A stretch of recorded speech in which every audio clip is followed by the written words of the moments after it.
بسم الله الرحمن الرحيم. نحمده ونصلي على رسوله الكريم، أما بعد. أعوذ بالله من الشيطان الرجيم. بسم الله الرحمن الرحيم. قل لن يصيبنا إلا ما كتب الله لنا هو مولانا وعلى الله فليتوكل المؤمنون. وقال النبي صلى الله عليه وسلم لا عدوى ولا طيرة ولا هام في الإسلام، أو كما قال عليه الصلاة والسلام. جس مرض کا اس وقت خوف ساری انسانیت پہ بیٹھا ہوا ہے، اس سلسلے میں چند ایسی باتیں عرض کرنا جن کا مذہب سے تعلق ہے، ہمارے عقیدے سے تعلق ہے.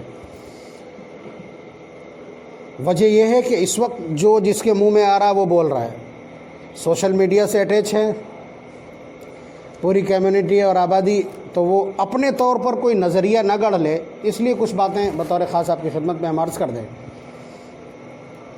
یہ ووہان کے لیب سے پیدا ہوا کووڈ-19 یا کرونا وائرس، جس سے بہت ساری اموات ہو چکی ہیں، ہزاروں اموات ہو چکی ہیں اور لاکھوں لوگ اس میں مبتلا ہیں. تو اس کی وجہ سے مر رہے ہیں، اس کی وجہ سے مر رہے ہیں. اس ایسے شخص کے قریب پہنچیں گے تو ایسا ہو جائے گا، ناک بند نہیں ہوگی، منہ بند نہیں ہوگا تو ایسا ہو جائے گا. اس طرح کی بہت ساری چیزیں تذکرے میں ہیں. کہیں ایسا تو نہیں ہے کہ ہمارے عقیدے کو متاثر کر رہی ہیں. تو اس سلسلے میں چند باتیں اپنے ذہن میں بٹھا لیں. بات کرتے وقت ان ساری چیزوں کا دھیان رہنا ضروری ہے. ہم لوگوں کی اگر کوئی حیثیت ہو سکتی ہے تو وہ یہ کہ ہم اپنی کمیونٹی کے یا امت کے عقیدوں کے رکھوالے، یہی کہا جا سکتا نا، ہماری ڈیوٹی اتنی ہے. باقی آپ ہم سے اچھا جانتے ہیں اور میڈیکل سائنس کی جانکاری آپ کو ہم سے زیادہ ہے. تو اسلام کا اس سلسلے میں جو بیسک کانسیپٹ ہے، جو بنیادی نظریہ ہے، لا عدوہ، کہ کوئی بیماری خود بخود کسی سے کسی کو نہیں لگتی. یہ اسلام کا بنیادی کانسیپٹ ہے. نبی اکرم صلی اللہ علیہ وسلم نے جب یہ الفاظ ارشاد فرمایا تو ایک صحابی نے کہا کہ اے اللہ کے رسول، ہم اپنا اونٹ کسی کھجلی والے اونٹ کے پاس میں اگر باندھ دیتے ہیں تو کھجلی اس کو ہو جاتی ہے. یہ مطلب ان کا سوال تھا. تو اس سوال کو بعینہ تو حضور نے رد نہیں کیا، لیکن حضور نے خود ایک سوال قائم کر دیا جو ان کے لیے جواب بھی ہو گیا. تو حضور نے فرمایا فمن اجرب الاول، پہلے والے کو کھجلی کس سے ہوئی تھی؟ فرسٹ ٹائم جس اونٹ کو کھجلی ہوئی تھی وہ کہاں سے آئی تھی؟ لامحالہ کہنا پڑے گا کہ کسی کے حکم سے. ایمان والے ہیں تو کھٹ سے کہہ دیں گے کہ اللہ کے حکم سے. تو حضور کے کہنے کا حاصل یہ تھا کہ جس طرح پہلے والے کی کھجلی میں اللہ تبارک و تعالیٰ کے ارادے اور حکم کا دخل تھا، اب جب جس کو بھی یہ مرض لگے گا اللہ تعالیٰ کے حکم اور ارادے کا دخل ہوگا. آپ کی کسی تیاری سے اور آپ کی کسی پروٹیکشن سے یا آپ کے کسی پریونٹ سے یہ ظاہر نہیں ہونا چاہیے کہ آپ خود میں متصرف فی الامور ہیں. نہ آپ کی گفتگو سے یہ لگنا چاہیے. مطلب بہت تھن لائن ہے جسے میں ہائی لائٹ کر رہا ہوں. مطلب ذہن میں یہ بات ہو کہ مصیبت اللہ تعالیٰ کی طرف سے آتی ہے، راحت اللہ تعالیٰ کے حکم سے ملتی ہے، موت کا وقت ان کو معلوم ہے، موت پوری طرح سے ان کے قبضہ قدرت میں ہے، ہم کو یہ معلوم تک نہیں کہ کب آئے گی، اور ہم اپنی موت اور اپنا مرض کسی بھی قیمت پہ نہیں بچا سکتے. ماسک نہیں، لحاف اوڑھ لیں، ہم کسی شیشے کے کیبن میں بند ہو جائیں، ہم کسی باقاعدہ ایئر ٹائٹ حصے میں چلے جائیں، لیکن اللہ تبارک و تعالیٰ کا حکم وہاں تک پہنچ کے رہے گا. اس کو قرآن کریم نے واضح بھی کیا. فرمایا اینما تکونوا یدرککم الموت ولو کنتم فی بروج مشیدہ، موت تم کو پکڑ کے رہے گی چاہے تم کہیں بھی ہو، اگرچہ تم بہت مضبوط قسم کے برجوں میں اور محلات میں قید ہو جاؤ. 12 نمبر 5 کی آیت ہے. تو اللہ تبارک و تعالیٰ نے یہ ساری چیزیں کلیئر کر دی. اب کیا ماسک ہم لگا سکتے ہیں، احتیاطی تدابیر ہم کر سکتے ہیں، اس کے لیے بھی باقاعدہ سائڈ چھوڑی ہے. نبی اکرم صلی اللہ علیہ وسلم کا ایک ارشاد، کوڑھ کے بارے میں یہ تصور تھا کہ یہ ایک سے دوسرے کو لگ جاتا ہے. نبی اکرم صلی اللہ علیہ وسلم نے صحابہ کے لیے یا اس طرح کے لوگوں کے لیے اس طرح کی گنجائش رکھی ہے. مثلا فرمایا فر من المجذوم فرارک من الاسد، کہ تم کوڑھی سے ایسے بھاگا کرو جیسے شیر سے بھاگتے ہو. شیر کو دیکھ کر کے جس طرح تم بھاگتے ہو اسی طرح کوڑھی کو دیکھ کر کے بھاگا کرو. اور خود ایک بار حضور نے اس طرح کا عمل بھی کر کے دکھایا. بنو ثقیف کے کچھ لوگ آئے, اس میں ایک شخص کوڑ میں مبتلا تھا. حضور نے سب کا ہاتھ میں ہاتھ لے کر کے بیعت کی اور اس شخص سے فرمایا انا قد بایعناک فارجع, کہ ہم نے بغیر ہاتھ لگائے تم کو بیعت کر لیا, آپ جا سکتے ہیں. تو یہ احتیاط کی تدبیر ہے اگر آپ کرنا چاہیں, لیکن بیسک کانسیپٹ وہی ہے جو آپ کے صحیح ایمان کو, لا الہ الا اللہ کے صحیح مفہوم کو ٹیلی کرے گا. تو بنیادی بات یہ ہے, اور احتیاط کے لیے اگر آپ کچھ کرنا چاہتے ہیں تو اس کی بھی گنجائش ہے, لیکن عقیدہ تبدیل کرنے کی گنجائش نہیں کہ فلاں سے لگ گئے یا فلاں سے ہو سکتا ہے. اور اس کو کلیئر کرنے کے لیے حضور نے ایک مرتبہ ایک کوڑھی کو پکڑ کے اپنے دسترخوان پہ اپنی پلیٹ میں کھانا کھلایا. اب دیکھیے دو چیزیں ٹکرا گئی, آپ کہیں گے ٹکرا گئی, محدثین کو اسی میں مزہ آتا ہے, وہ اس سے سارے احکامات نکال دیتے ہیں, پھر اسی سے احکامات نکلیں گے. دونوں طرح کی گنجائشیں نکلیں گی. جو لوگ ماسک لگائے ہیں یا احتیاطی تدابیر اختیار کر رہے ہیں ان کے لیے بھی گنجائش ہوگی. تو یہاں پر محدثین نے جو ان دونوں روایات کے بیچ تطبیق کی ہے کہ ایک سے حضور نے یہ کہہ دیا اور ایک کو بٹھا کے کھانا کھلا لیا, کیا مطلب ہے اس کا؟ کیا پہلے والا عمل غلط تھا یا بعد والا ختم ہو گیا؟ تو اس سلسلے میں بات یہ ہے کہ کچھ لوگ اس طرح کے ہوتے ہیں جو اسباب میں الجھ جاتے ہیں. مثلا کوئی کھجلی والا مہمان گھر میں آ گیا, اب اس کے بعد اگر گھر میں کسی کو کھجلی ہو گئی تو سمجھ لیجئے شامت اس کی ہے. کوئی تعویذ بنوانے کے لیے آیا تھا, وہ خالی یہاں ملاقات کرنے آ گیا, اب اس کے بعد اگر کسی کے سر میں شام کو درد ہو گیا تو وہ اپنا والا یہاں چھوڑ گئے. تو یہ اس طرح اسباب میں الجھنے کی عادت ہوتی ہے.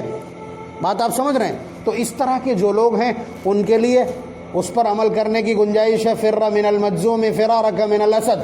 اور جو لوگ لا الہ الا اللہ کا ٹائٹل فالو کرتے ہوں اور یہ کہتے ہوں کہ اللہ تبارک و تعالی جس چیز کا فیصلہ کریں گے وہی میرے لیے ہونے والی ہے, اس کے سوا کچھ نہیں ہوگا, تو وہ شخص دھڑلے سے گھومے. اور یہ آپ جانتے ہی ہیں اللہ تعالیٰ کا ایک نام ہے نافع, نفع پہنچانے والا, ایک نام ہے ضار, نقصان پہنچانے والا, ایک نام ہے شافی, شفا دینے والا.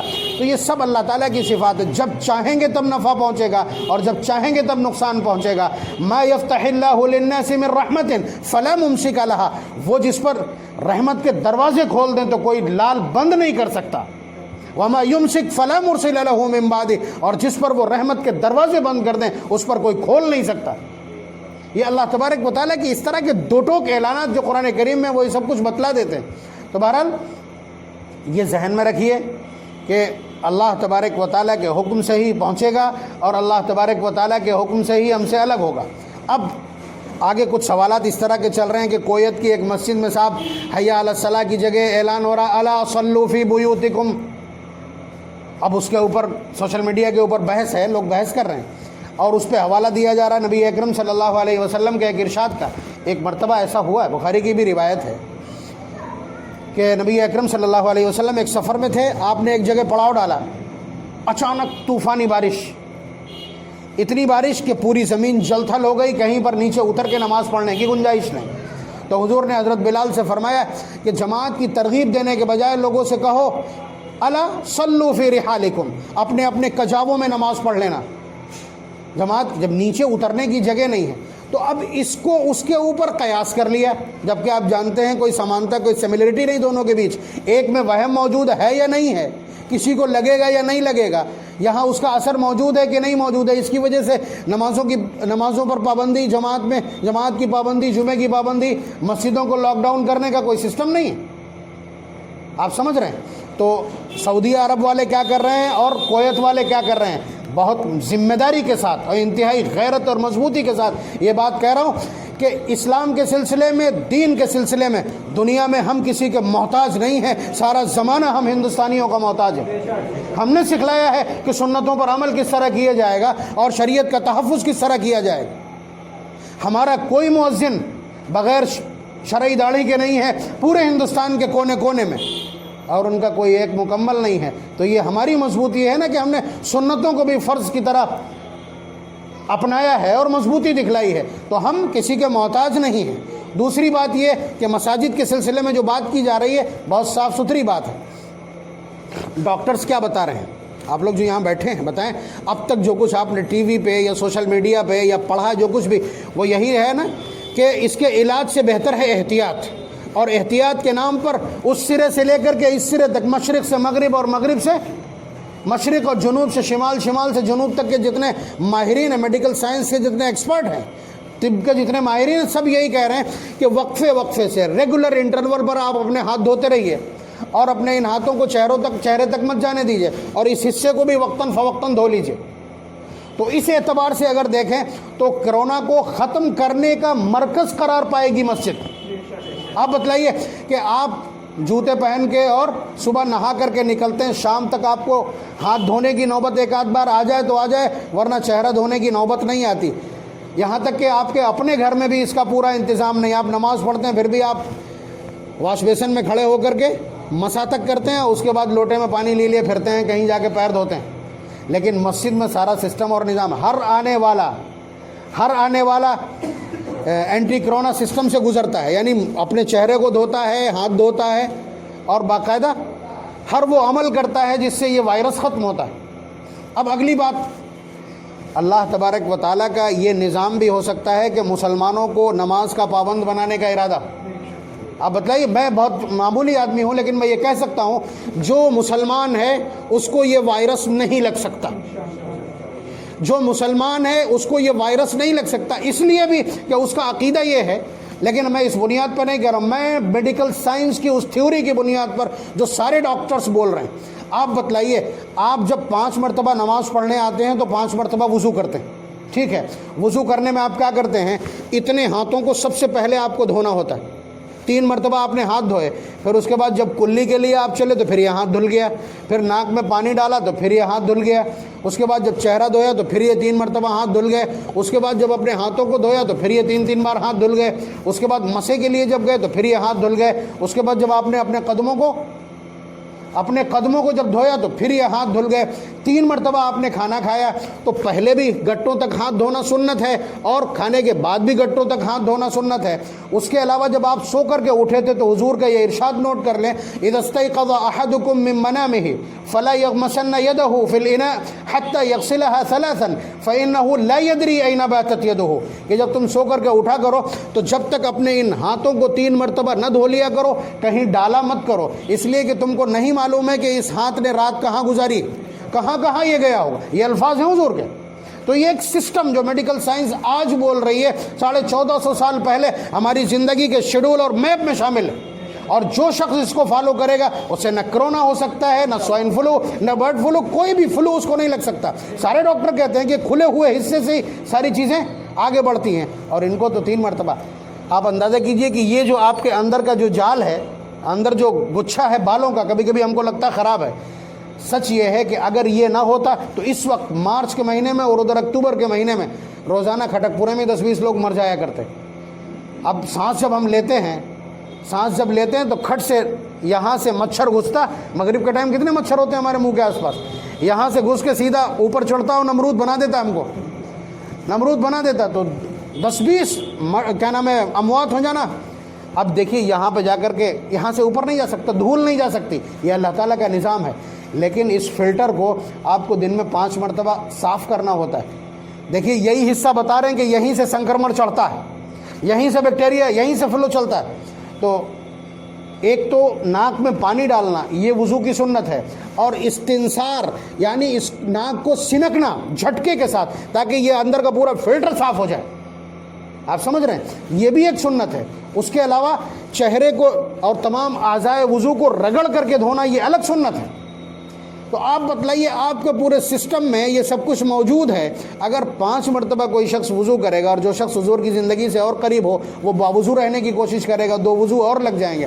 اب میں نے جو کچھ کہا ہے کہ جو مسلمان ہے اس کو کرونا نہیں ہو سکتا، اب آپ جائیے کسی بڑے سے جنیو دھاری ڈاکٹر کے پاس، یا بہت بڑا سا تلک اور قشقہ لگائے ہو اس کے پاس، یا بہت بڑی صلیب لٹکائے ہوئے ہو اس کے پاس، یا کوئی بپتسمہ کرا کے یہودی ڈاکٹر آیا اس سے پوچھئے کہ صاحب 20 مرتبہ ہاتھ دھلتے ہیں، 5 مرتبہ 20 پنجے 100، اس کے علاوہ کہنا 110 مرتبہ ہم اپنے ہاتھ دھوتے ہیں دن بھر میں، اور اس کے علاوہ 15 سے 17 مرتبہ ہم اپنے چہرے کو رگڑ کر کے دھوتے ہیں، کیا ہم کو کرونا وائرس ہو سکتا ہے؟ آپ بتائیے جواب کیا ہے؟ اب تک جو کچھ آپ نے کلیکٹ کیا، اب تک ڈاکٹروں سے، دنیا بھر کے ڈاکٹروں کی جو آپ تھیوریز آپ نے کلیئر کی، اس کے بیس پہ بتائیے کیا وہ یہ کہہ دیں گے وہ خود کہیں گے کہ ایسے شخص کو کبھی نہیں ہو سکتا، بلکہ کوئی فلو نہیں لگ سکتا، لیکن مجبوری یہ ہے کہ ہم ایسا کر نہیں پا رہے ہیں۔ ہو سکتا ہے اللہ تبارک و تعالیٰ نے مسجد کے دروازے کھولے، سب جگہ لاک ڈاؤن ہے، یہاں نہیں ہوگا انشاءاللہ، ٹھیک ہے؟ یہ ذہن میں رکھیے کہ ہماری مسجدیں تو کرونا کو ختم کرنے کا ایک بہت بڑا مرکز ہیں، اس کے علاوہ یہ ایک مصیبت ہے، اور مصیبت کے وقت نبی اکرم صلی اللہ علیہ وسلم نے ہمیں جگہ بتا دی ہے کہ جب مصیبت آتی ہے تو کہاں بھاگتے ہیں؟ حضور کا اپنا معمول ہے، مسجد بھاگتے ہیں۔ تو مسجد تو پناہ ہے ہماری، اور اسی کو چھوڑ دیں گے؟ بلاؤں اور مصیبتوں کے وقت جہاں پناہ ملتی ہے وہیں تالا ڈال دیں تو کیا مرنا ہے کیا؟ تو یہ جو نظام چل رہا ہے، یہ جو گفتگو چل رہی، آپ کی گفتگو کس بیس پہ ہونا چاہیے، اس کے لیے میں نے اتنی باتیں عرض کی۔ عقیدے کے رکھوالے کی حیثیت سے میں نے یہاں کھڑے ہو کر کے چند باتیں عرض کر دی ہیں۔ اللہ تبارک و تعالیٰ سے دعا فرمائیے کہ اللہ تبارک و تعالیٰ اس وبا کو ختم فرما دے، اور ہم سب کو نماز کا پابند بنا کر کے اس وبا کا خوف ہمارے دلوں سے ختم فرما دے۔ اگر موت کا خوف ایک دم اس طرح سے ہمارے اندر بیٹھنے لگے گا تو اس کا مطلب یہ کہیں نہ کہیں کمزوری۔ ہم تو وہ لوگ ہیں جو تلواروں کے سائے میں جیتے رہے ہیں اور موت سے نہیں ڈرتے۔ جب اس طرح کے خوف اور اندیشوں کی بات ہونے لگے گی تو دقت ہوگی۔ سبحان اللہ وبحمدہ، سبحانک اللہم وبحمدک، نشہد ان لا الہ الا انت، نستغفرک ونتوب الیک۔